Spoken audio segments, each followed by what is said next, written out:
Será que existe uma idade certa para colocar aparelho? Então eu digo para você de cara, não existe uma idade certa, mas existe uma melhor, né? Existe sempre um período mais interessante. E a gente diz que é no final da dentadura mista, ou seja, quando a criança ou adolescente está no final da troca dos dentes de leite pelos dentes permanentes. Nesse momento, a gente consegue trabalhar de uma forma mais efetiva, mais rápida, os resultados tendem a ser mais rápidos, inclusive. Mas a gente pode também trabalhar já com a criança a partir dos seus 6, 7 anos de idade. Isso aqui ele muda muito de pessoa para pessoa, de paciente para paciente, porque a criança tem que entender que aquele aparelho é para o bem dela e não é o aparelho fixo, tá? Não é o aparelho tradicional. Geralmente, no caso das crianças, a gente usa alguns aparelhos para interceptar possíveis maloclusões, possíveis problemas que ela venha a ter na sequência, no futuro. Então a gente abre um espaço ou mantém um espaço, por exemplo, quando perde um dente muito cedo, né, a gente mantém aquele espacinho até o dente permanente descer,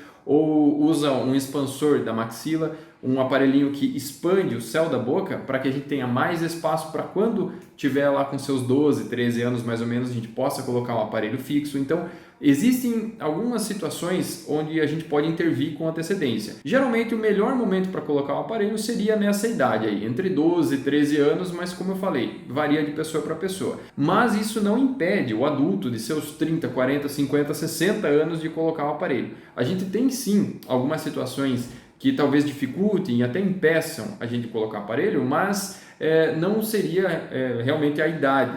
O que pode impedir a gente colocar o aparelho são problemas periodontais, às vezes uma falta de estrutura óssea, uma pessoa que já tem um histórico ali de perdas dentárias, que tem doença periodontal, que tem a gengiva doente, então isso precisa realmente uma avaliação mais criteriosa, mas assim, pressão alta, diabetes, nada disso é problema para colocar o aparelho. Dá sim para tratar, inclusive eu tenho muitos pacientes acima de 60 anos que colocaram o aparelho para alinhar os dentes, abrir os espaços para depois colocar implantes, então não ter todos os dentes na boca também não é um problema, a gente consegue sim trabalhar. Em alguns casos a gente precisa de alguns acessórios, ou seja, mini implantes, mas isso é assunto para um outro vídeo.